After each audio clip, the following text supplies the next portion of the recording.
Muy buenos días para todas y para todos. Siento mucho que estén de corbata. Yo, como voy para Chinchiná, vine de una vez sin corbata. Y como además dicen que me parezco a Farid Mondragón y que es que ayer se quitó la corbata, pues ha de quedar mejor. Bueno, muy complacido, de verdad, para mí es muy honroso estar aquí con ustedes el día de hoy. Un saludo muy especial al presidente de este congreso, al doctor Iván Arango, educador, dirigente gremial, 30 años dedicado a la actividad cafetera, y empecemos en nombre de él dándole a todos y cada uno de los caficultores en Colombia, a las 600.000 familias que hoy personifica el doctor Iván Arango, un gran aplauso a todos los caficultores de Colombia.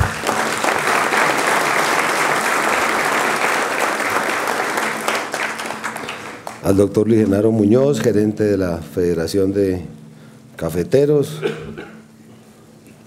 Hoy vine con gripa, a veces creen que es que el doctor Luis Genaro habla así porque al papá de él le decían catarro, porque los dos somos de Popayán.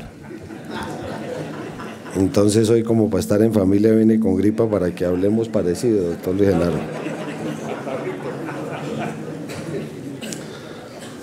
A la señora Luz Marina Contreras de Rojas, primera vicepresidenta del Congreso, muchas felicitaciones, usted encarna la mujer cafetera. A la señora Gloria Azucena Velázquez, segunda vicepresidente, a todos ustedes los delegados elegidos en cada uno de los departamentos, muchas gracias. Yo sé que durante estos días han recibido muchos datos. Ayer, en la aprobación del TLC con Corea en las comisiones conjuntas, me pedía uno de los senadores: hombre, dé más datos. Me paré y le expresé hasta el marrano que vamos a vender en Corea parte por parte, pero yo no quiero aquí llenarlos de datos porque más especialistas en café que ustedes pues no hay. Lo que les quiero es como explicar qué es lo que queremos hacer desde el Ministerio de Agricultura conjuntamente. Así que empiezo por decir lo siguiente. Cuando llegué al Ministerio de Agricultura, encontré un ministerio bastante desarticulado con las regiones, un ministerio con grandes informes y grandes estudios. Hay estudio del estudio del estudio. Un contrato que anulé era para el estudio. A ver usted, doctor Iván, que es educador, si me puede explicar qué puede ser eso, que yo no lo entendí nunca. Para el fortalecimiento del pensamiento del sector agropecuario, 1.200 millones. Entonces nos la pasábamos como fortaleciendo el pensamiento y las acciones cada vez más debilitadas. Así que esos estudios, yo no creo en los estudios de café de una persona que no ha sembrado una mata de café, que no se ha sentado debajo de un árbol a ver si la cosecha va a salir bien o va a salir mal, que no ha visto nunca que el café no viene en la pepita seca que ve uno, sino que cuando uno le muestra la pepa roja del cerezo dice: ¿y eso qué es? No, ese es el café antes de. En esos estudios de esa gente yo no creo, yo creo en los estudios que hacen ustedes en las regiones, que son los que conocen la problemática de sus cultivos, de qué es lo que necesitan, y por eso vamos a explicar cómo fuimos cambiando las cosas del ministerio, que no ha sido fácil, pero ahí vamos en un trabajo importante haciendo esto. Yo creo que cuando uno, ahora que venía en el carro, decía, bueno, un congreso, uno de los congresos del sector agropecuario, el más importante de todos los sectores, ¿cómo rompemos esta oración? ¿Cómo arrancamos una intervención con todos los caficultores de Colombia después de todo lo que nos ha pasado en estos, sobre todo en los 4 años anteriores, que fue lo que me tocó vivir a mí? Y dije, empecemos por lo simple. ¿Qué hace uno cuando va a un sitio y va a conocer a otra persona? Pues se presenta.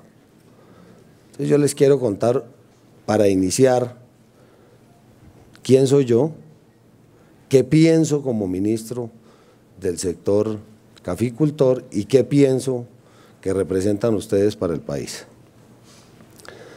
Ayer que estuve mirando varios datos en esta familia cafetera, pues mi familia formó parte de ella. Hay un personaje que muy poca gente de la nueva generación conoce, que era mi tío Pedro Felipe Valencia, que fue uno de los grandes impulsores en la federación de la imagen institucional de Juan Valdés, el más grande impulsor, muchas gracias, de la imagen de Juan Valdés. Ahí descubrí que Juan Valdés alcanzó a tener en su desarrollo esposa y un hijo que se llamaba Ramón, que después lo desaparecieron del programa porque era muy difícil tener a los tres personajes en uno solo. Y que la imagen de Juan Valdés, que la creó una empresa norteamericana, significa lo mismo que es hoy un caficultor. Es una imagen, mientras todas las empresas buscaban a un modelo muy especial, a una persona que fuera muy representativa, el gran éxito de esta campaña, la campaña publicitaria más exitosa en el mundo por la velocidad en que alcanzó a tomar posición, y en gran parte de eso se debe pues a toda la familia cafetera, pero en gran parte a Pedro Felipe Valencia. Mostró lo que es un caficultor, un campesino común y corriente, lleno de dignidad, y cuya pinta elegante muestra que pudo generar en su cultivo prosperidad y riqueza. Esa es la imagen, y esa es la imagen de lo que representa cada uno de los caficultores que ustedes, en nombre de ellos, están aquí en este congreso en el día de hoy. Representa las dificultades de la Colombia profunda, de los sitios a donde se siembra el café, en altas montañas a donde no puede entrar ni un jeep. Por eso está la mula, que dijeron que era una burra, pero eso es una mula.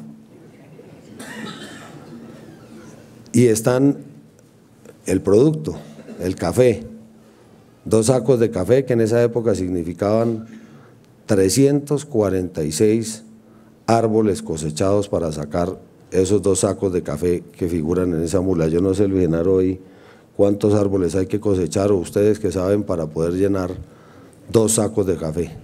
En esa época eran 346 sacos, 346 árboles. ¿Estamos por ahí todavía o no? Están bastante menos, ¿no?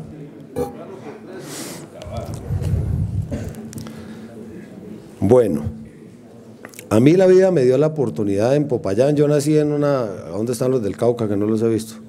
Presente, paisanos, bienvenidos.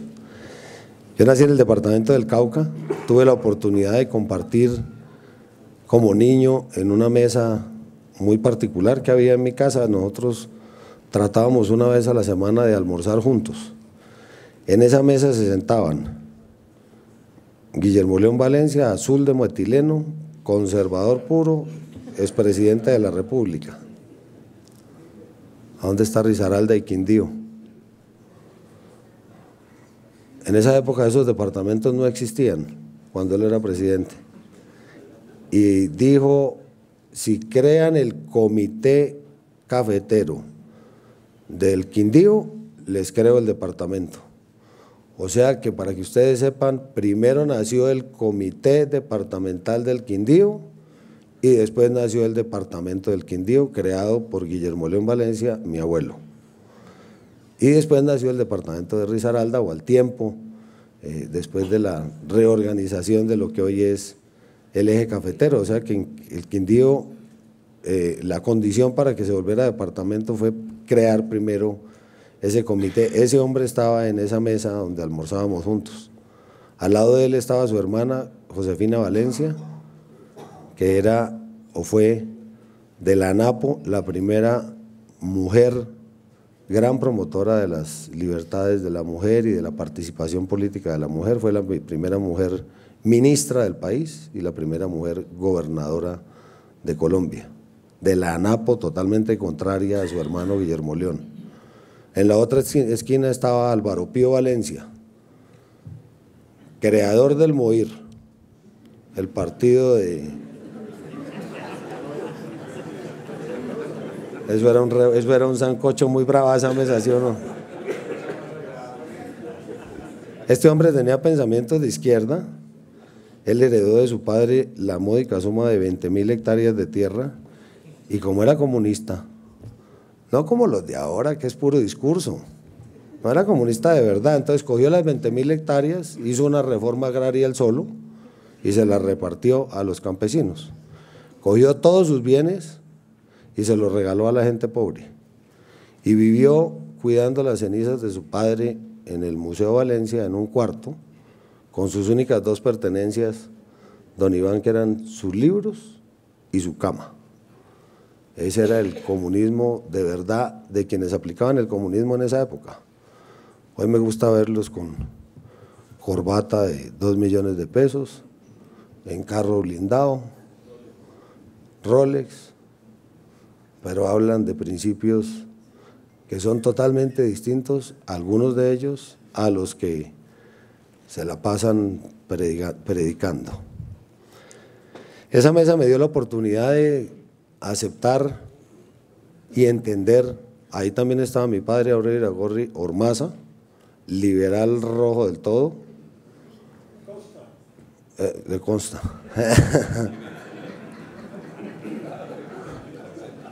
Llegó el exsecretario general del Senado. Buen día.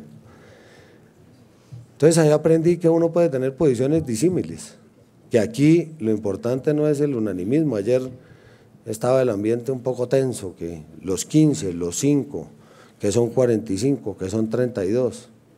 Uno puede tener diferencias, de eso se trata la vida democrática y sobre todo estos espacios, porque estos espacios del gremio cafetero tal vez es el gremio más maduro por la edad que tiene, pues muestra cómo uno puede tener diferencias y ponerse de acuerdo en las diferencias. Y sobre todo que uno no se puede aislar de lo que representa Juan Valdés, que es lo más importante de todo, que es el factor humano, ese caficultor que está en cada una de las fincas. Y aquí ustedes mismos crearon con la historia una manera de ir dirimiendo esas diferencias. Está el Comité Nacional, los departamentales, los municipales, y a través de ellos tengan la absoluta seguridad, como lo dijo el señor presidente ayer, de que vamos a lograr salir fortalecidos de este proceso, resolviendo las diferencias, respetando la institucionalidad cafetera y tomando las mejores decisiones que hay que tomar para este sector. Eso lo aprendí en esa mesa, sin necesidad de pelea. Yo no me imagino a Juan Valdés sacando el machete para darse en la mula con otro, no. Juan Valdés se sienta, se toma un tinto y se pone de acuerdo con el otro. Y eso es lo que espero que podamos hacer aquí. Uno oye esa historia y dice, no, pues este nació en cuna de oro, entonces voy a seguir en mi historia de cómo acabamos con la cuna de oro. Y lo hago a través de otra historia. El maestro Valencia, que era el papá de Guillermo León Valencia, el poeta, fue 3 veces candidato a la presidencia, parecía Serpa, lo derrotaron las 3 veces. Lo intentó, pero no llegó.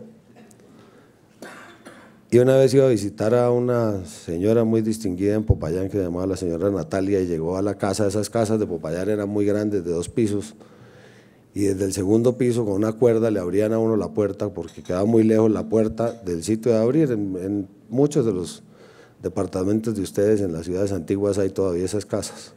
Él llegó y golpeó muy duro en la aldaba para ir a saludar a doña Natalia, y ella desde el segundo piso le abrió la puerta y él entró a la casa. Y cuando iba entrando salió un perro pastor de unos 50 más o menos de altura, latiendo de manera agresiva. Y doña Natalia, de pura amable, le dijo, tranquilo, don Guillermo, que ese perro no muerde a la gente decente. Y él le contestó desde abajo, mientras le muestro los pergaminos ya me ha comido este animal. Venga, doña Natalia, amarre el perro. Para eso sirve la cuna de oro, sirve para eso. Mientras uno muestra los pergaminos, ya le han metido los 5 tiros. Yo ahí aprendí que esto es trabajando, como han trabajado ustedes, trabajando 24 horas, dedicado a la actividad.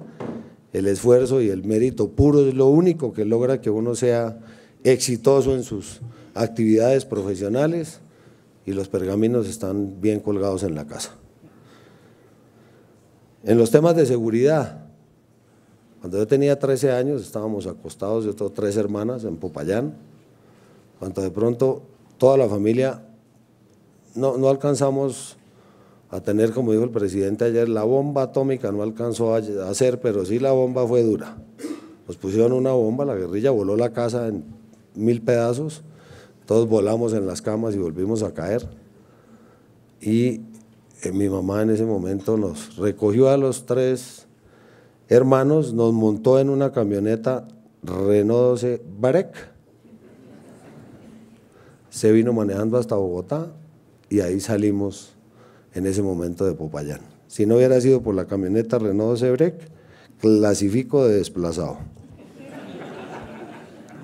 Ahí llegué a Bogotá, perdí mis amigos, yo ya tenía 13 años, pues ya tenía novia, perdí la novia popayanea, se casó con otro, perdí mi modo de vida, lo que le pasa a uno cuando tiene que abandonar su región. Y con respecto al tema cafetero, que oí ayer que hay que cambiar las balas por el grano de café, pues los granos de café en un momento sirvieron para detener las balas además. Ahora no es que por el conflicto las vamos a cambiar balas por el grano de café. Esos granos de café que le generaron prosperidad en las regiones que ustedes representan, significaron la mejor manera de parar la violencia o de detenerla, a pesar de que sufrieron demasiado en esas zonas a donde ustedes estuvieron, que fueron tal vez en los momentos más duros de la violencia, en esa zona clásica cafetera, del eje cafetero, de parte de Antioquia, ahí donde estaban los granos de café, a las balas les costaba mucho más trabajo entrar.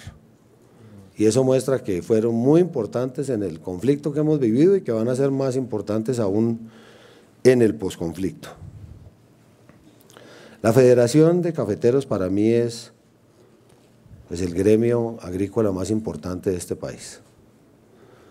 Ayer con emoción veía cómo se dirigía a ustedes el señor presidente de la República y les voy a contar una infidencia, yo no he visto dolor más grande del presidente como lo que nos pasó con el paro cafetero, para no llamarlo agrario. Porque decía lo que dijo ayer, no ha habido un gobierno que haya ayudado más al sector, pero las circunstancias del sector rural hicieron que la voz de cada uno de los campesinos que salió a las vías a protestar, diciendo no más. Y ahí entramos al diagnóstico. El diagnóstico de un sector rural que es 3 veces más pobre la persona que vive en el sector rural que quien vive en el sector urbano. El 78% de la gente que vive en el sector rural gana menos del salario mínimo. Si seguimos a la velocidad que vamos, en que los jóvenes están abandonando el campo y sigue ese movimiento medio obligatorio que han tenido los jóvenes, y digo obligatorio porque ha sido ocasionado por 2 razones. Una, no quiere que ni la guerrilla ni otros grupos armados acaben llevándolos a sus filas. Y por otro lado, no tienen una oportunidad de vida al lado de sus padres en el campo.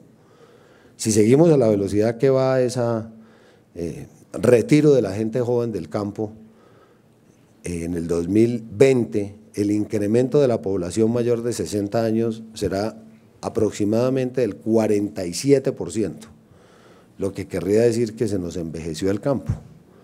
Y a eso tenemos que ponerle un pare, y por eso el tema de Ramón, que se alcanzó a llamar el hijo de Juan Valdés cuando crearon a Juan Valdés, que tenía además esposa e hijo, ese Ramón es fundamental, esa gente joven del campo, en ellos vamos a hacer un trabajo muy especial para ese sector, para poderle generar condiciones a los jóvenes para que se queden en el campo. Eso no es de carreta, sino que hay que generar unas condiciones reales, y ahora les digo qué ideas tengo.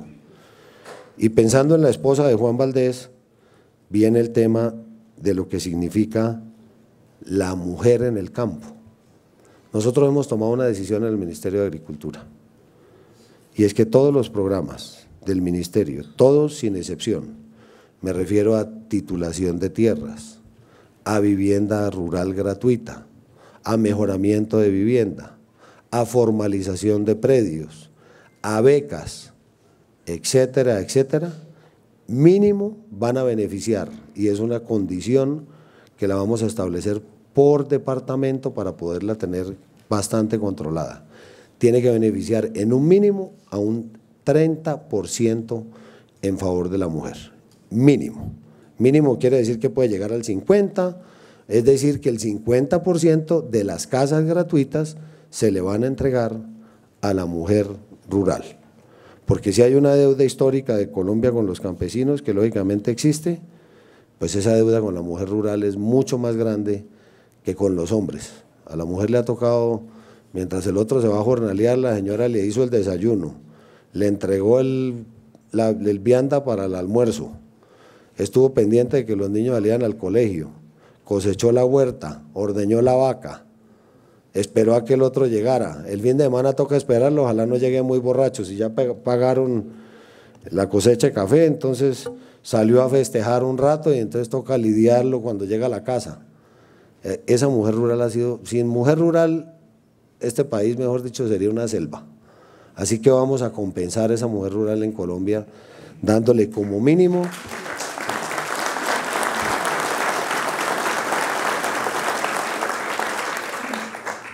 el 30% de los beneficios de esos 5.2 billones de pesos que vamos a tener el próximo año. ¿Cuál es mi llamado? A que trabajemos juntos. Yo no terminé la frase del presidente. El presidente siempre dice: yo le debo demasiado a la federación. Yo me eduqué en un gremio, y el hecho de que le haya correspondido a él ese levantamiento popular es un grito popular en que la gente dijo: no aguanto más, ¿no? Yo sé que no era necesariamente culpa del presidente, aunque a alguien hay que echarle la culpa. Este es un ministerio y una entidad y una actividad que es muy difícil, porque uno no maneja tres factores. No maneja el clima. Yo he puesto el cuchillo para adelante, el tenedor para atrás, la escoba aquí, saco la vela, eso no funciona. Lo he intentado, no funciona. Entonces uno no maneja el clima. No maneja el precio del producto porque está afectado por precios internacionales. Segundo enredo y dificultad del manejo del sector. Y el tercero, tampoco maneja el tipo de cambio. Yo llegué con buena estrella, el tipo de cambio se disparó. Yo digo que es gracias a las acciones del ministro de Agricultura, lógicamente. El tipo de cambio ya va en 2.300, vi ayer, y subiendo, que eso nos va a beneficiar. Lástima que no fue antesito de la cosecha completa, pero bueno, de todas maneras, por fin ese factor empezó a mejorar. Y si uno, votando al presidente de la federación o al gerente, o gritándole al presidente, logra que cambie el clima, que mejore el precio del dólar y que mejore el precio del producto, y si se tiene que ir el ministro de Agricultura, yo me voy con ellos de la mano de una vez, y si con eso solucionamos 2 o 3 factores, que son los que nos tienen fregados, pues uno los cambia al otro día, incluyéndome. Pero eso no resuelve el problema, lamentablemente, porque son factores que son exógenos al manejo de cualquiera de nosotros. Entonces ahí hay una combinación de factores donde debemos es prepararnos para los momentos difíciles y trabajar juntos. Yo decía en Fedegan, y lo digo aquí, es que cuando un gremio como este pelea con el gobierno o tiene dificultades, podemos tener diferencias y nos sentamos y nos ponemos de acuerdo. Pero eso es como un toro que yo tenía en la finca que se ponía bravo con el mayordomo porque le cogía las tetas a la vaca a la hora de ordeñarla. No sacamos nada poniéndonos bravos. Al final el mayordomo me dijo que el toro no preñaba y que había que mandarlo a capar y si se podía de una vez matarlo, y mató al toro. Porque era agresivo en el momento de los ordeños, no se podía meter al mismo corral. Entonces nosotros ustedes pueden, como el toro, ponerse bravos porque se dañó el clima, porque bajó el precio, o ponernos de acuerdo y trabajar juntos. Así que el llamado, como lo dijo el señor presidente ayer, es: trabajemos juntos. El gran éxito de la federación ha sido el respeto a la institucionalidad. No irrespeten ustedes mismos la institucionalidad del gremio cafetero, que es lo más importante que tienen. Yo trabajo con otros sectores, con el pesquero, ayer vi la reunión de la gente que está dedicada al tema de los caprinos. Sus organizaciones llevan 1 año, 2 años, están apenas formándose. El hecho de que ustedes lleven tantos años institucionalmente organizados, lo que ustedes le han dado al país, lo que el sector representa, esa presencia del Juan Valdés, elegante, parado, orgulloso, eso es lo que los hace grandes como cafeteros. No deslegitimen la institucionalidad. Ustedes tienen los medios para que nos pongamos de acuerdo. Y como dijo el presidente, vamos a estar no solo vigilantes, sino que nosotros participamos del proceso. Y sé que trabajando juntos vamos a estar mejor preparados para cualquier crisis a futuro y vamos además a lograr esos cambios que necesitamos para que esté mucho mejor cada una de las personas que ustedes aquí representan, porque no se pueden olvidar que ustedes, aunque están aquí, representan a cada una de esas 600.000 familias que nos están oyendo desde cada uno de sus cultivos. Así que el primer llamado con respecto al gobierno es: trabajemos juntos. No hagamos la del toro que no sacamos nada. No sacrifiquen las cabezas de ustedes mismos o peleando con el gobierno o destruyéndose ustedes al interior de la propia agremiación, porque lo más importante que tiene el ícono de la federación es Juan Valdés. Y Juan Valdés no saca el machete para darle machete a otro cafetero. Juan Valdés se sienta, se toma un tinto y se pone de acuerdo. Y eso lo vamos a hacer en el Comité Nacional de Cafeteros, que ustedes mismos eligieron, para buscar la forma de entre todos ponernos de acuerdo y buscar una salida con un mejor futuro para el sector cafetero.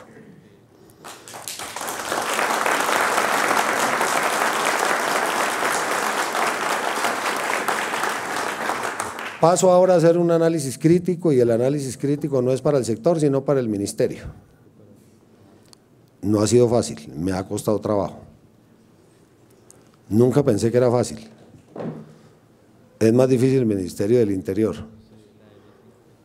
Es muy importante ser ministro del Interior, pero es mucho más sabroso ser exministro del Interior. Eso ya son solo problemas todos los días. Acá hay algo que mostrar, hay resultados positivos. Llegué al ministerio, un ministerio, como les decía, desarticulado. Duré 1 mes y no me llegaba ni un papel para firmar al despacho del ministro. Eso es consecuencia de lo que le pasó al ministro Arias, que generó una angustia existencial al interior del ministerio, que todo está delegado. Y yo decía, pero ¿dónde está el poder? Hasta que encontré el poder. El poder del ministerio está entre el portero y la secretaria general. Al secretario general ya lo cambié y puse uno mío. Y del portero soy íntimo. Entonces ya logré, pues, después de un tiempo, ya tener el poder del ministerio. Cuando vayan, les presento al portero para que les vaya bien. Lamentablemente, antes de ir a Fedegan, el lunes que había ido el doctor Laforía al ministerio, el portero no lo dejó entrar. Entonces, cuando le conté lo del portero, se dio cuenta que eso es verdad. No hay poder más grande en una entidad que la que tiene el portero. El ministro no lo puede atender, hoy está ocupado.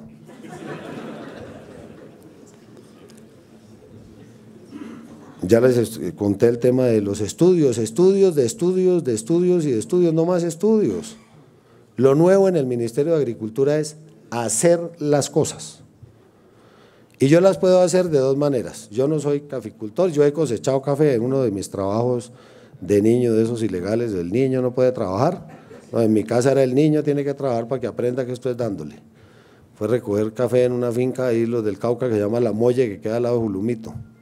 En las épocas de cosecha iba y recogía café y con eso comprábamos los dulces de las Navidades o los meses de julio, porque en esa época las vacaciones eran de 3 meses.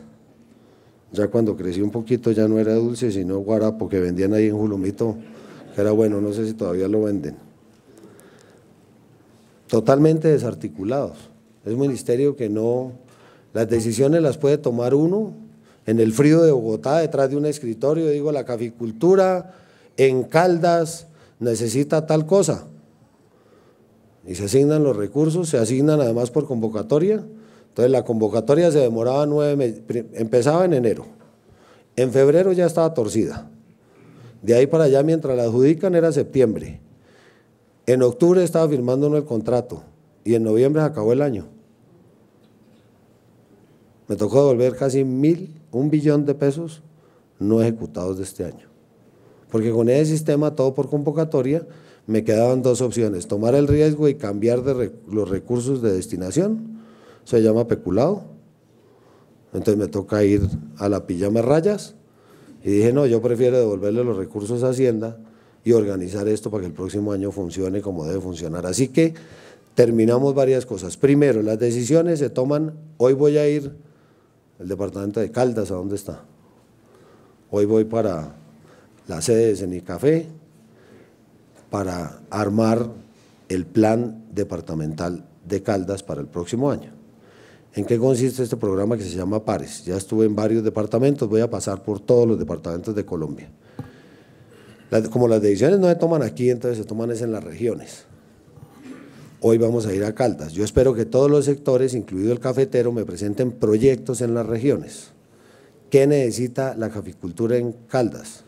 Ustedes están excluidos porque están hoy aquí, pero lógicamente espero después el aterrice de lo que requiere Caldas en el sector cafetero, porque eso va a aprobarse con un plan departamental que queda listo el 31 de diciembre de este año. Entonces yo en enero acabo la habladera y empiezo la sembradera, dicho yo. Si vamos a hacer renovación de cultivos, ahí queda el tema especificado en ese plan de acción que se llama PARES. Entonces voy a hacer un plan de trabajo con cada departamento, donde espero, independiente del plan de acción que tenemos con la federación a nivel nacional, voy a aterrizar unos programas específicos. Ustedes alegan, la federación tiene que descentralizarse. Bueno, nosotros vamos a ayudar con eso. Los recursos del ministerio que van para las actividades cafeteras, las vamos a aterrizar por departamento y por municipio a través de los comités departamentales, para que si vamos…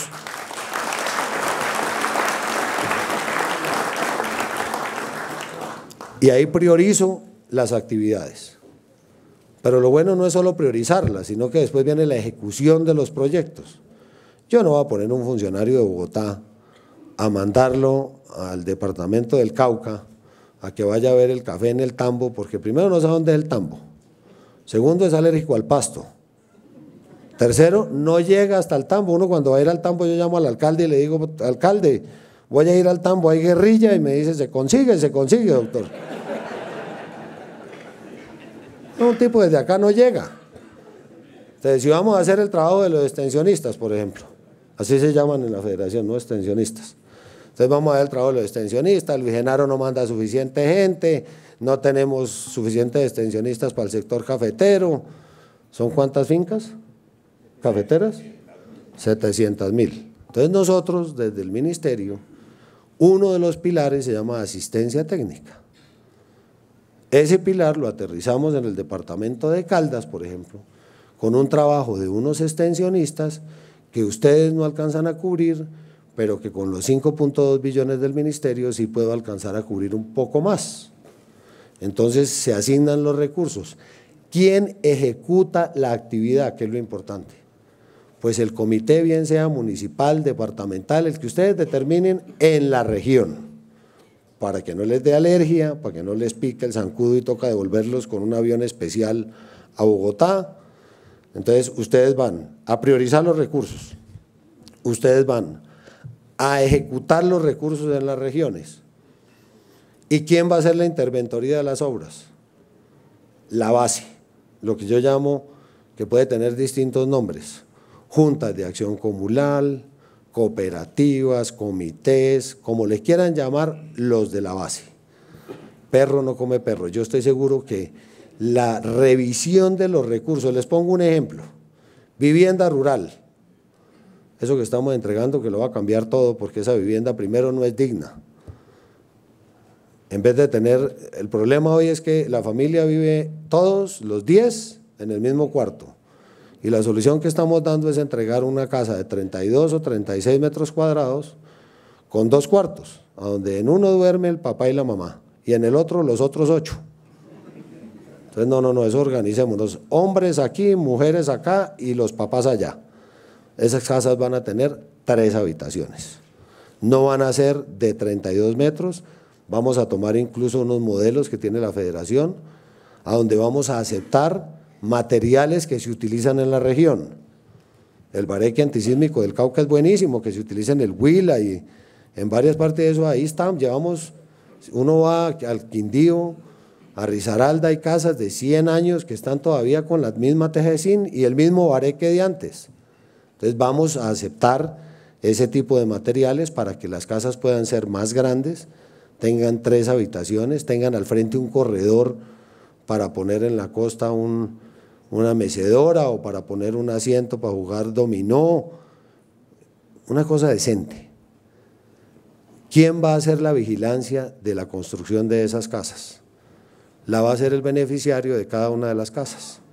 No es una vigilancia de veeduría ciudadana, es una interventoría. Además, al dueño de la casa le voy a pagar la interventoría y le paso una lista de chequeo que dice: esta casa debe tener tantos ladrillos, tantos tubos, tantas tuberías, tantas puertas. Y estoy seguro que el beneficiario de la casa no se deja robar ni medio ladrillo. Ese va a ser el interventor de las obras y con eso dejamos el recurso de la obra en la región, priorizada por la gente de la región, ejecutada por la gente de la región y bajo la interventoría de la gente de la región. Estoy seguro que así no se quedan esos recursos en una cantidad de intermediarios que aparecen en estos sectores públicos, a donde los exfuncionarios son los expertos en presentar los proyectos de las convocatorias. Ya no hay convocatorias, el poder es para poder. Lo vamos a hacer de acuerdo con unos parámetros: a dónde está la mayor pobreza, a dónde hacen falta viviendas. Y vamos en el tema de vivienda a incluir no solamente vivienda nueva, sino mejoramiento de vivienda. Hay muchos campesinos que tienen su vivienda. Entonces le dicen: para hacerle mejoramiento, presénteme la escritura. ¿Pero qué escritura si no, el 21%, en Colombia hay 4 millones de predios?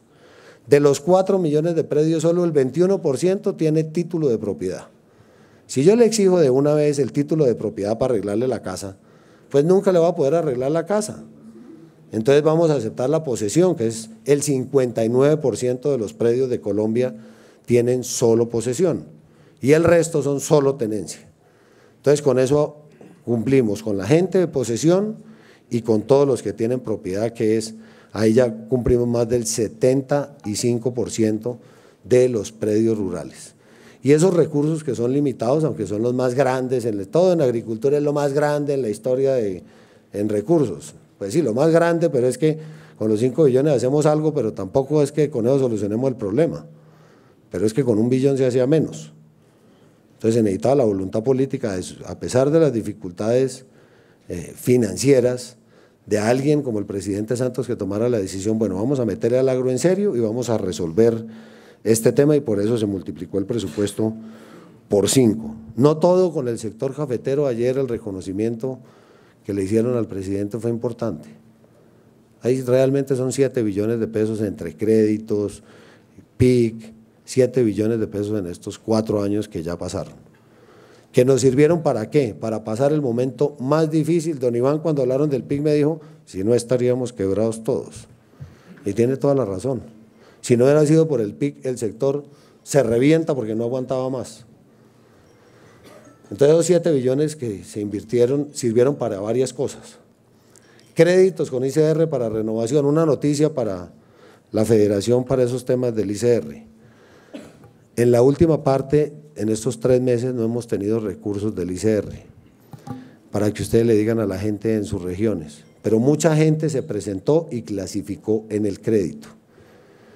Y el doctor Luis Genaro me pidió el favor ayer de que averiguara si, a pesar de haber clasificado, como ayer se vencían los 6 meses, si ya perdían el derecho. Pues avísenle a la gente que no solo no pierden el derecho, sino que en el mes de enero, las 2.700, creo, solicitudes que hay del sector cafetero, que ya fueron, digamos, asignados o beneficiarios con el ICR y que no fueron desembolsados, que no tengan angustia de que se vencieron los 6 meses ayer o hoy, y que en enero les desembolsamos sus recursos del ICR.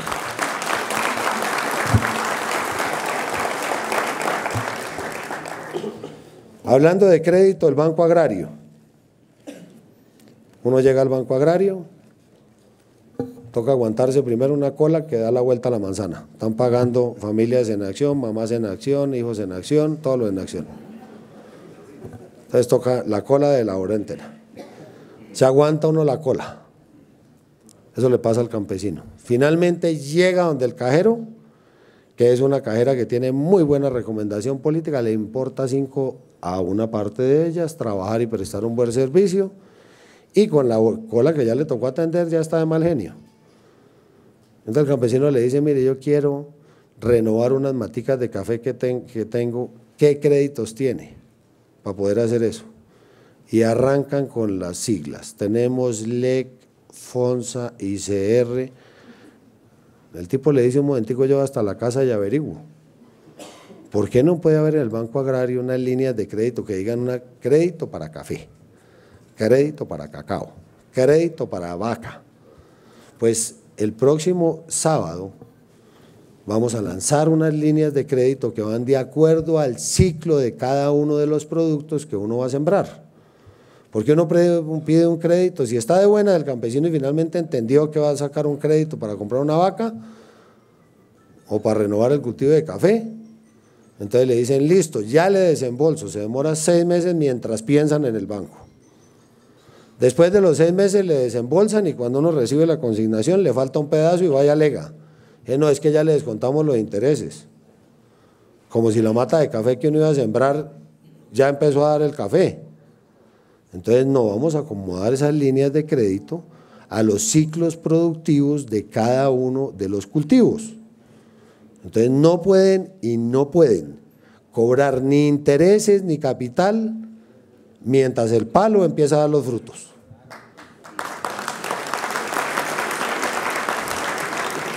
Segundo, los intereses tienen que ser bajos. Y tercero, vamos a poner unos plazos amplios para que la gente tenga tiempo de pagar. Y vamos a poner que sean semestral o anual vencido, para que ya haya recibido la plata de la cosecha. Es que la situación del banco, yo pongo el ejemplo de, me da pena, me toca volver al tema familiar. Mi abuelo le regaló un árbol de esos de donde se saca el corcho ese que le ponen a las botellas de vino y de corcho. Alcornoque se llama el árbol. ¿Sabe cuánto se demora el alcornoque en dar la primera cosecha que sale la corteza? 80 años. ¿Te imaginas donde mi abuelo hubiera comprado ese palo con un crédito del Banco Agrario? Lo estaba pagando yo. Entonces hay que acomodar los créditos a los ciclos productivos para que funcione, porque si no esto no puede seguir así. Y vamos a sacar una línea de crédito que es la que más me gusta a mí, que se llama el 3% de todo el crédito que hay en el país es para los campesinos. Lo que quiere decir que no tienen acceso a crédito. Llegan y le piden hipoteca, ya hablé de la hipoteca. Cofiador, es tan difícil como el de la hipoteca. Si sale el crédito, al mes está colgado y entonces toca ir a donde el agiotista del pueblo. Yo no sé, ayer averigüé, en el Cauca está al módico 10 mensual. Yo no sé, al 8 está por acá. Al 8, 10 mensual, barato. Entonces al final el tipo no tiene ni con qué pagarle al agiotista, ni con qué pagarle al banco y quedó reportado. Y además de eso, entonces se quedó, si era para una vaca, se quedó sin la vaca, sin el ternero y sin la leche. Y el toro ya hablé que lo mató el mayordomo, o sea que el toro tampoco está. Entonces eso hay que cambiar y vamos a sacar una línea de crédito que se llama de libre destinación para los campesinos. Libre destinación es para que hagan lo que necesiten hacer. ¿Quieren comprar la nevera? Compre la nevera. ¿Quiere cambiar de moto? Cambia la moto. El crédito va desde 100.000 pesos hasta 10 millones de pesos. Condición, tener cuenta en el Banco Agrario. No le pueden exigir ni hipoteca, ni le pueden exigir cofiador. Si ya tiene cuenta en el Banco Agrario y tiene buena historia crediticia, le desembolsan el crédito a los 3 días. Eso se va a demorar. Llenan un formulario y a los 3 días le desembolsan la plata. Si no tiene historia crediticia en el Banco Agrario, entonces se demora un poco más, lo que no quiere decir que se va a demorar los 6 meses que se demora hoy. Y con eso pretendo inyectarle a la economía campesina 3 billones de pesos entre diciembre y febrero. En diciembre para que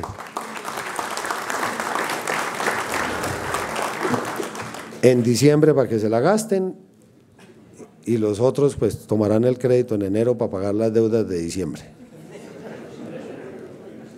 Pero no puede ser que si no hay crédito no hay opción de nada. Es que cuando uno habla de bienes de capital, tal vez el más importante en el sector agropecuario fuera de la tierra, porque hay que tener donde sembrar, es el crédito.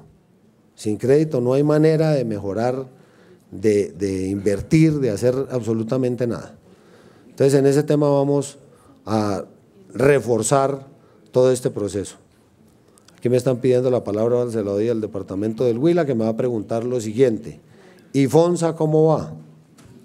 FONSA va así, llevamos en este momento 35.000, son 80.000 pagarés, son aquellas personas que debían menos de 20 millones de pesos.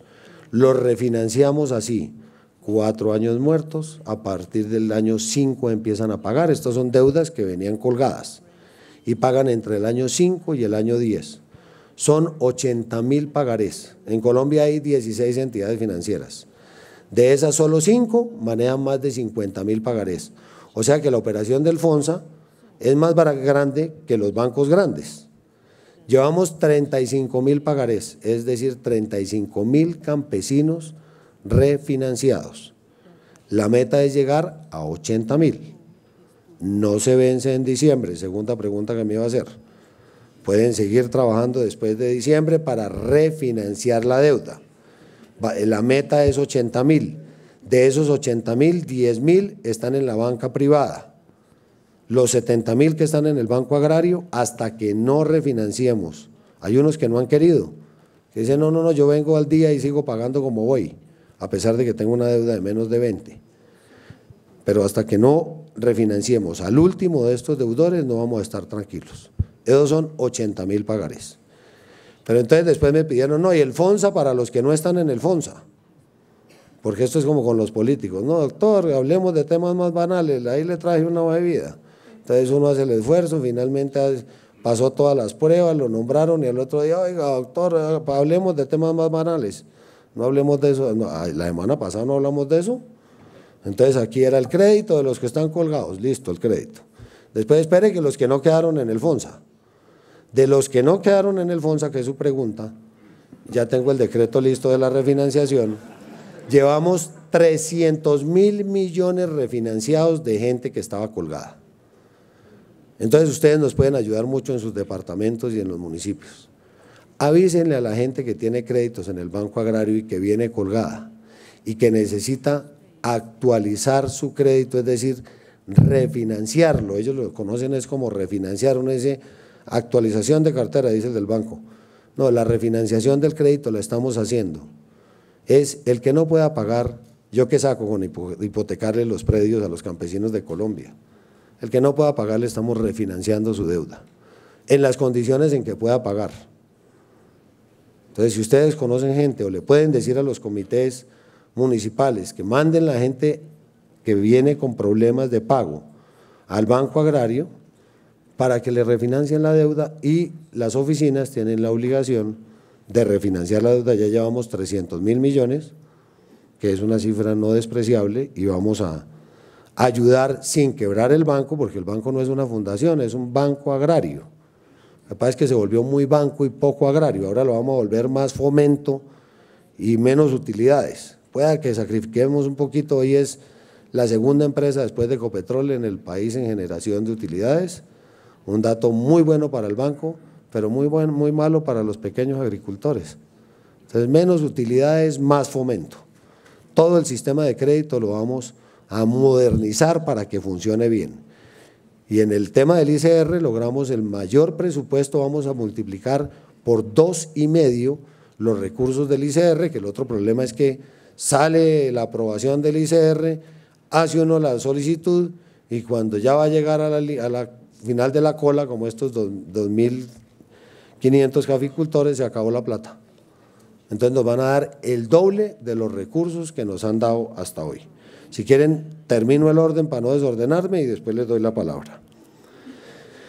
¿En qué vamos a centralizar nuestros esfuerzos? Primero, investigación. Investigación es Corpoica, es el CENICAFE del Gobierno Nacional. Vamos a tratar de que trabajen juntos con CENICAFE, pero sobre todo vamos a tratar de que le ayuden a la gente en la región, que aterricemos esos estudios más o menos, que es cómo vamos a sembrar un palo de café en la luna, lo vamos a traer a ver qué hay que hacer para que nos vaya mejor con la caficultura en el Huila, por ejemplo. Entonces, aterrizar Corpoica a trabajos coordinados con CENICAFE que pueden ser complementarios, no vamos a quitarle la función a CENICAFE, ni más faltaba, porque los expertos en el tema han sido ustedes, pero sí a trabajar armónicamente con Corpoica en ese sentido, para aterrizarlo en temas que le sirvan a la gente. Eso es en síntesis investigación para no cansarlos. El segundo punto es asistencia técnica. Asistencia técnica, me dijo el mayor vendedor de carne de Brasil, segundo vendedor de carne en el mundo, vuelva sexy las carreras agropecuarias. Y yo le dije, pues es que no es muy fácil volver sexy, imagínese un médico que es vestido de carnicero, con un cuchillo, despresando un marrano lleno de sangre, no es muy sexy. Y no le hablé del veterinario así palpando la vaca. Y me dijo, no, es que la importancia es que toda la gente que estudió carreras agropecuarias se sienta orgulloso de haber estudiado esas carreras, sienta que puede ser productivo, que puede tener trabajo. Hay 55.000 profesionales del sector, entre agrónomos, técnicos. Yo no sé por qué nos dio, porque los campesinos no pueden ser sino técnicos, ellos también pueden ser profesionales. Y ahí viene una parte que son becas para el sector campesino, y vamos a dar unas becas de esas para el sector caficultor, ahora les hablo de ese tema. Básicamente en asistencia técnica, ¿qué queremos hacer? Centralizar la asistencia técnica así. Uno, a través, empecemos por ahí, de las organizaciones, federaciones, comités, como le quieran llamar. Ampliar el trabajo de los extensionistas con recursos del Ministerio de Agricultura, que yo se los giro al comité en el departamento para que contrate a la gente y haga ese trabajo. Esa es una manera de digamos, empoderar este sector. Sin asistencia técnica no hay nada que hacer, no vamos a ser nunca productivos, eficientes, competitivos, etc. Dos, vamos a establecer otra vez que los créditos del Banco Agrario, como eran en la Caja Agraria, vengan siempre acompañados de asistencia técnica. Ahí podemos contratar un grupo grande de asistencia que nos ayuda también a tenerle oficio a este sector. Y tres, vamos a fortalecer nuevamente las humatas en aquellos sitios a donde me da pena decirles así, se llaman EPS Agro, EPSAGROS. En muchos sitios han servido de EPS Agro, un negocio entre la autoridad local y una EPS para no prestar ningún servicio y cobrar el servicio como si se hubiera hecho en el departamento o en el municipio. Eso lo vamos a cambiar por fortalecer otra vez las humatas. Las humatas fracasaron porque le dejaron el peso específico de esos pagos a los alcaldes, y hay alcaldes que no tienen ni con qué pagar la nómina, van a pagar un agrónomo. Y las humatas eran la única oficina de contacto entre el campesino y la institucionalidad, digamos, del Ministerio de Agricultura en su nivel municipal. Y se perdió todo eso. Antes ahí le entregaban a uno un pollo, un arbolito, le mandaban a algún agrónomo, se perdió. Vamos a volverlas a organizar y a fortalecer, y donde funcionen las EPS Agros o EPSAGRO, pues las dejamos, pero donde no funcionen fortalecemos las humatas. Con esto queremos contratar 55.000 profesionales del sector agropecuario. ¿Para qué? Para que los hijos de los campesinos sepan de una vez que en el campo sí va a haber una oportunidad profesional para trabajar al lado de sus padres en sus veredas. Esa es la manera profesional de enganchar a ese sector joven que se nos está saliendo del campo. Y así vamos a hacer esta primera acción. Dentro de eso hay un plan de becas, en los últimos 6 años se han entregado 2.000 becas, en el año 2015 solamente voy a entregar 2.000, lo que se entregó en los últimos 6 años, y vamos a fortalecer el trabajo. Ya tenemos convenio con 150 universidades y 250 carreras que tienen, eso ahí entra pesca, biología, es que al sector agropecuario le cabe un bus de helado. Eso ahí cabe pues 250 carreras. Entonces vamos a sacar esas becas, que son 75% pagadas por el gobierno nacional. Con el ICETEX vamos a modernizar un poco el sistema para ver si yo puedo distribuirlas no solo por regiones, que es como me gustaría a mí, por departamentos en esas convocatorias, sino también por sectores, para ayudar en una parte al sector. Yo quiero copiar lo que hizo Caldas en el tema educativo. Es que ustedes tienen muchas cosas que acaban, es que ustedes llevan 100 años, el Ministerio de Agricultura lleva 101 años, y yo y el ministro 100, o sea, somos de ciclo corto. Entonces yo voy a trabajar en el 2015 como si fuera el año, porque eso es lo que ha dicho hasta ahora la historia de este sector. Entonces vamos a buscar la forma de que estructuremos esas becas muy bien para que puedan, y otra vez, mínimo el 30% de las becas es para las hijas de los campesinos de Colombia. Lo único que no puede haber hecho es haber nacido ni en Barranquilla, ni en Cali, ni en Bogotá, y casi todos los demás centros que dicen ser urbanos, pero que viven es de su actividad rural, clasifica. O sea, tiene que estar inscrito en una universidad, aceptado en la universidad y haber nacido en cualquiera de los municipios de Colombia, con excepción de algunas ciudades capitales. Acceso a maquinaria, es el siguiente punto. Vamos a pasar de la era del machete a la era de la guadaña, digo yo. La maquinaria no puede ser solamente pensar en combinadas y en grandes tractores y eso, a eso llegaremos. Pero yo creo que el solo hecho de entregar un kit básico de maquinaria, que empieza en una guadaña, en un abridor, digamos, de zanjas, en un huequeador para poner los palos del cerco, ese tipo de herramientas básicas que uno le pueda entregar a unas asociaciones, pues les facilitan el trabajo. En vez de demorarse 2 días en abrir 100 metros de zanja, pues lo hacen en 2 horas o en 3 horas, con una zanjadora. Todo en el sector agropecuario ya está inventado. Pues cuando uno va a pasar del siglo XIX al siglo XXI ya está inventado todo. Entonces, una parte es eso y otra es que yo aspiro que todos los municipios de Colombia de categoría 5 y 6, de acuerdo a la orden del presidente Santos, después de terminados estos próximos 3 años y medio, tengan un kit de maquinaria verde. O sea, un tractor, en el ministerio estaban entregando tractores sin accesorios. Un tractor sin accesorios sirve para despegar el jeep cuando se quedó pegado, o para ir a beber al pueblo con 2 amigos, uno en cada guardabarro, que después toca pagárselo al dueño del tractor cuando se cayó a la de vuelta. Entonces vamos a entregar unos tractores decentes, poderosos, con todo el kit que se necesite para todo tipo de actividades, para poder hacer no solamente arar y rastrillar, sino todos los aditamentos adicionales que hay hoy en tecnología, de sembradoras, bueno, hay 1000 cosas, zanjadoras, hay de todo para que ojalá al final de este periodo todos tengan la posibilidad de tener ese kit. Nosotros mandamos a las gobernaciones kit de maquinaria amarilla, ustedes no saben el éxito que ha tenido eso, o lo han visto, que se derrumbó tal cosa, mientras uno le avisaba acá en vías, llegaban al mes. 6 meses se demoraron en arreglar el puente que habían volado en Popayán, que esta mañana otra vez, ahora hablamos del tema de La Paz, otra vez volaron la carretera entre Popayán y Cali hoy. Cadenas productivas. Esto es, gracias, cadenas productivas es la forma de acompañar a los campesinos desde la semilla hasta el gran cuello de botella que es la comercialización.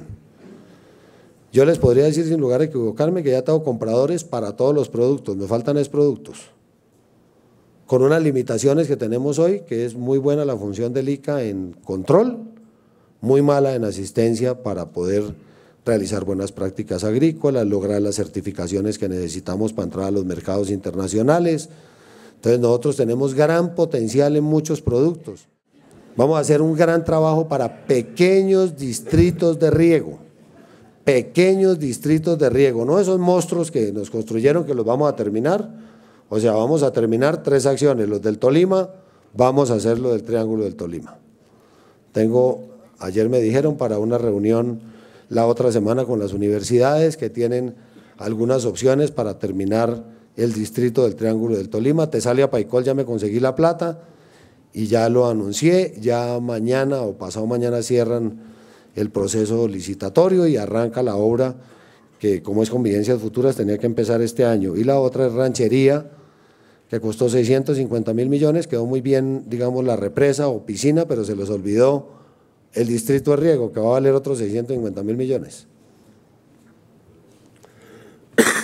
Por eso vamos a hacer pequeños distritos de riego, pozos profundos que en este sector hay tantos cafeteros, necesitan un pozo o una represa ahí de tal quebrada y de ahí pueden sacar el riego. A eso nos vamos a dedicar.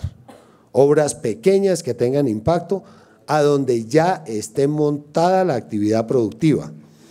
Otro análisis que hice en el ministerio, de todos los distritos de riego que ha hecho el ministerio en su historia, hoy no funcionan sino 5. Los demás o fracasaron por mala administración o eran unas ideas de estos estudios que hacen aquí los que tienen alergia ya al pasto. Entonces decían, sí, muy importante ese distrito, montaban el distrito sin tener actividad productiva. A los 3 meses se han robado la tubería, la motobomba, se perdió la inversión. Hay solo 5 distritos hoy que funcionan.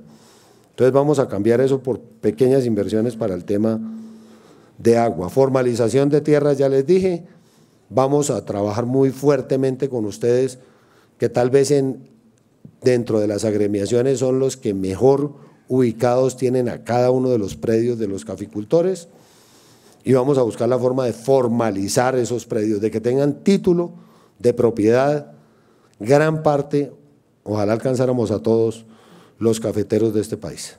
Vamos a meterle muchos recursos a ese tema porque para la gente es importante tener ese título y vamos a hacer lo que haya que hacer con un trabajo conjunto con Federación y autoridades locales para ese propósito.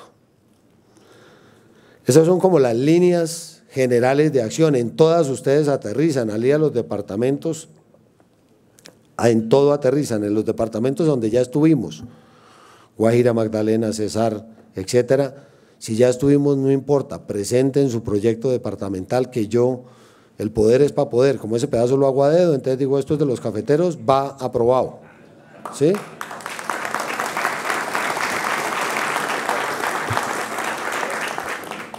Entonces presenten sus proyectos antes del 31 de diciembre, eso sí, les daño parte de la vacación, hagan el trabajito para yo poder, porque de acuerdo con unas sentencias de la Corte, vamos a justificar la decisión de que esas convocatorias perjudicaban a los sectores más pobres, a los departamentos más pobres del país.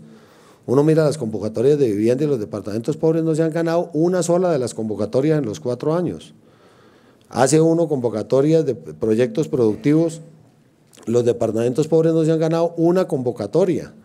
Uno no tiene que hacer una convocatoria, doctor Iván, para luchar contra la pobreza, uno tiene que ir al sitio a luchar contra la pobreza, uno lo ubica y vaya y dice, ahora sí, presénteme un proyecto aquí de este tema. Y así vamos aterrizando cada tema. Los riesgos, el cambio climático, que es una realidad. Ayer estuve revisando el estudio o el congreso ese que hablaba el señor presidente ayer, que se hizo en Roma con la presencia del Papa, para ver el tema del hambre. Habla de 800 millones de personas que están subalimentadas. En Colombia tenemos un problema también con el tema de la alimentación de nuestros colombianos. En tema de carne, por ejemplo, estamos consumiendo el equivalente, son 20 kilos per cápita por año. Eso equivale a que un colombiano promedio se come el tamaño de una fresa en carne al día. O sea, no estamos consumiendo proteínas. Cuando uno no consume proteínas, le afecta el raciocinio. Fuera de todos los problemas que genera una situación como esa, que puede quedar uno tan flaco que si está de frente parece que estuviera de lado, y si está de lado parece que ya se fue, y para hacer sombra tiene que pasar 3 veces por el sitio. Entonces no, tenemos que hacer algo para resolver el tema de la proteína y ustedes nos pueden ayudar mucho con eso. El tema de la piscicultura es un tema fundamental a donde podemos lograr cosas muy importantes y vamos a invertir muchos recursos en eso, y yo después en el tema departamental los voy aterrizando y les voy a mostrar cómo la combinación entre un tema de piscicultura y caficultura puede ser una combinación muy exitosa. Estoy haciendo un proyecto piloto en un sitio, apenas lo tenga listo, lo empiezo a implementar como economía familiar campesina, que son grupos de 25 familias asociadas, unos sistemas muy parecidos a lo que ustedes tienen, de 25 familias asociadas para entregarles un proyecto productivo. Yo no voy a hacer proyectos, yo voy a generar empresas para la gente, que perduren después de que uno salga del ministerio. Cambio climático, simplemente les digo, en el ministerio no había ni siquiera recursos destinados a dejarlos aparte para problemas de emergencias invernales o de sequía. Ya dejamos unos recursos separados, a donde la decisión es simplemente una emergencia y yo puedo reaccionar al otro día.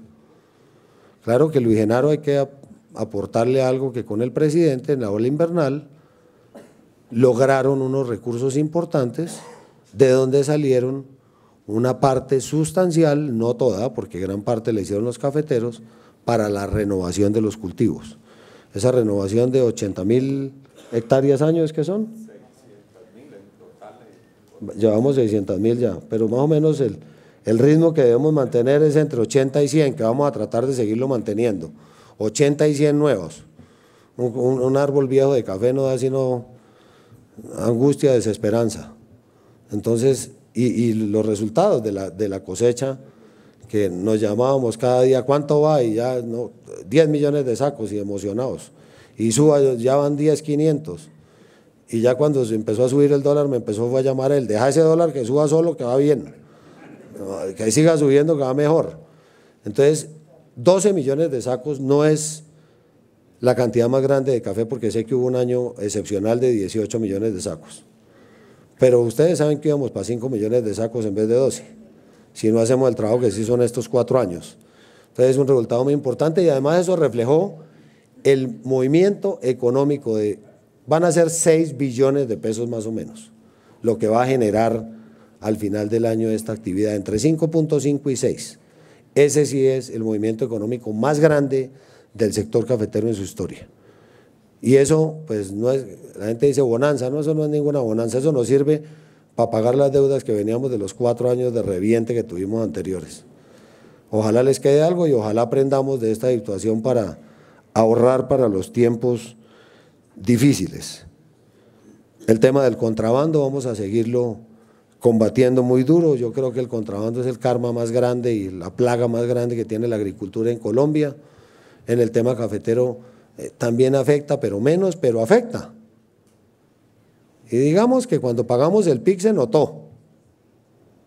Una parte apareció ahí que superaba los promedios mensuales de los departamentos y yo no sé si era facturas chimbongas o contrabando, pero hay un contrabando de café que puede haber sido reflejado en esos pagos que hay que seguirlo combatiendo. Tengo reunión nuevamente mañana, el martes, que estamos trabajando conjuntamente con César Pachón y otros para luchar contra el tema de contrabando, porque en este momento está afectando muy duro el cultivo de la cebolla. La apertura y los cambios en la federación, pues hay que estudiarlos, ¿no? Se pusieron, y yo lo dije claramente en el Comité Nacional, la misión, yo también tengo una misión, que es la misión rural, entonces estoy en la misión cafetera. A la misión rural lo único que le pedí fue el día que vayan a salir a una rueda de prensa, inviten al ministro de Agricultura, ¿no? Como para que digan este tema es de ese ministerio. Esas misiones son difíciles, pero son importantes en lo que dicen para discutirlo. Que no, que mejor cafés especiales, que el mercado del mundo pasó a otro tipo de café. Pues ustedes tendrán que decidir si seguimos sembrando el Ferrari del café o nos pasamos, no a decir la marca, a otras marcas menores. Entonces, pues sí, es menos precio, pero es más cantidad, eso sí justifica o no. Esa es una discusión que los únicos que la dirimen son ustedes que están en el proceso. Y esas discusiones donde hay ideas nuevas, pues sirven, pero nunca ideas que deslegitimen o desinstitucionalicen la fortaleza de la federación. Por eso todas las discusiones hay que hacerlas al interior de su organización y yendo para que finalmente sean los productores los que, con la ayuda de los comités municipales y departamentales, decidan de eso qué se toma y, como dijo el presidente claramente, y qué no, no hay que ponerse bravo con la recomendación. Yo trabajé con el ministro Vargas, soy vicepresidente, y me decía, traiga su equipo. Y yo le decía, el equipo, si no me dejo nombrar sino la secretaria, no tengo más gente. Pues sí, ese era mi equipo y así trabajábamos. Entonces ustedes, con el tema de la misión, es recomendación que vale, se acepta, recomendación que no vale, se rechaza. Así es que esos estudios sirven en la medida en que ustedes le den juego. Si ustedes ni los reciben, pues el estudio queda archivado. Entonces en eso no hay que angustiarse, no hay que estresarse con el estudio, hay que recibirlo bien, con el sentido crítico y decirle, mire, esto que usted dice no se puede, vaya a una siembra de café y verá que esto no es posible.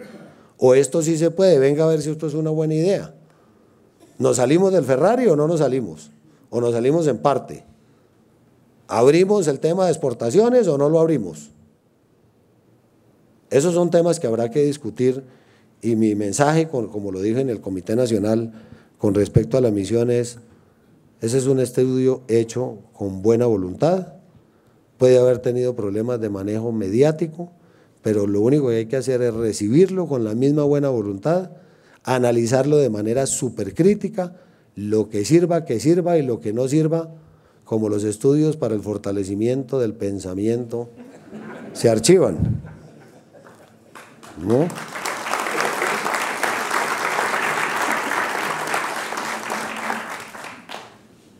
Retos. Tenemos 2 retos, muy bonito todo lo que dije, imagínense que van a necesitar 5 billones de pesos. ¿De dónde va a salir? De la reforma tributaria.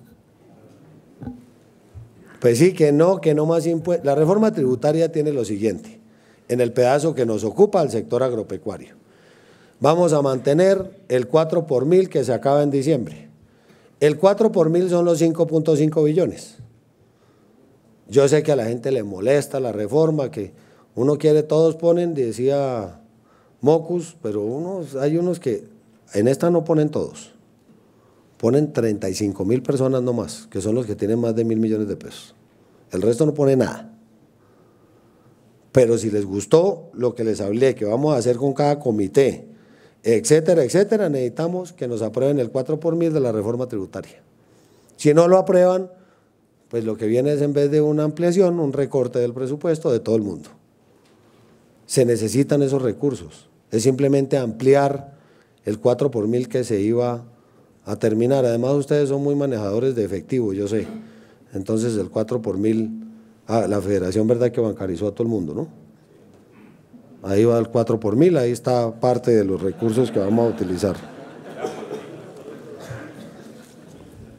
De verdad, en ese sentido, cuando oiga muchas críticas a la reforma tributaria, pues o apóyenla o por lo menos quédense callados. ¿Sí? Porque ahí está el 4 por mil que es el de nosotros, ¿sí? Para poder hacer estas obras, porque no, ¿con qué las vamos a hacer? Los retos son todos. Miren, nosotros ya tenemos con el gerente de la federación un plan de trabajo para el 2015. Como les digo, yo voy a trabajar por años. Y estoy aterrizando otro plan, aparte de ese, que es el de los departamentos, que va hasta los municipios.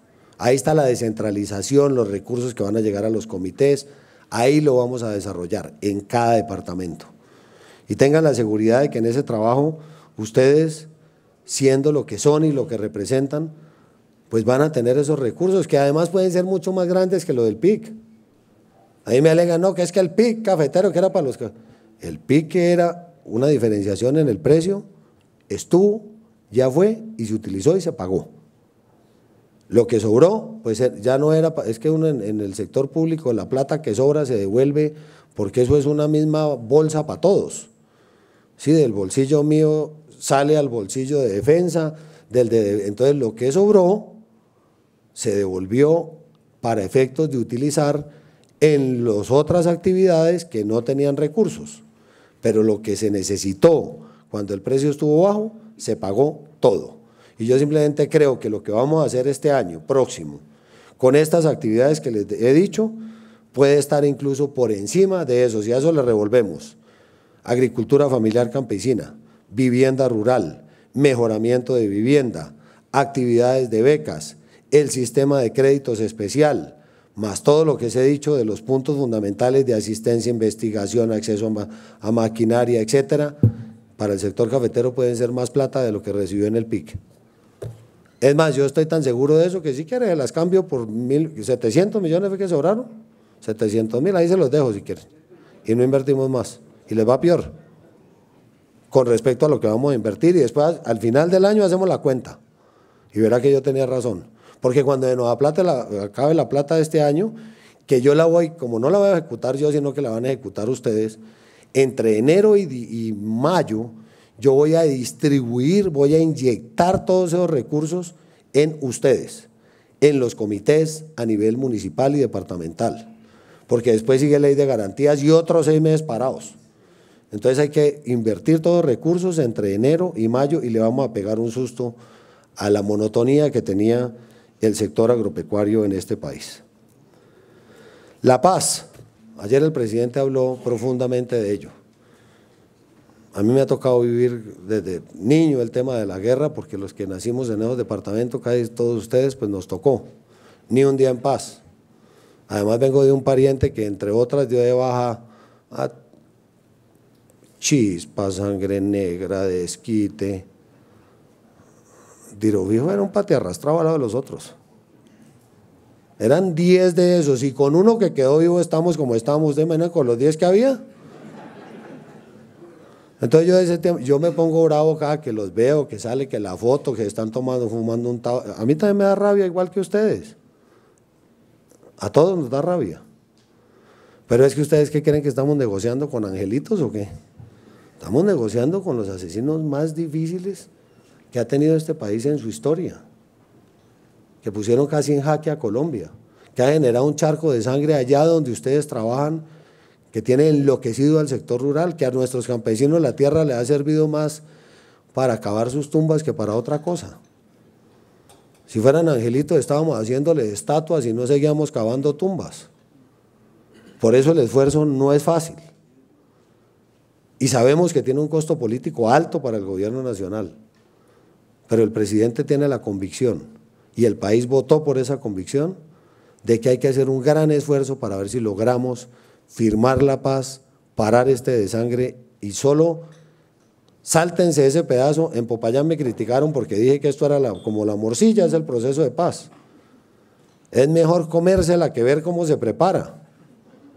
Y es verdad, eso uno ve y entonces que llegó tal, que salió el otro, uno los ve que llegaron gordos y dice ¿dónde era que estaban estos tipos? Otro llega más flaco y dice estaban en…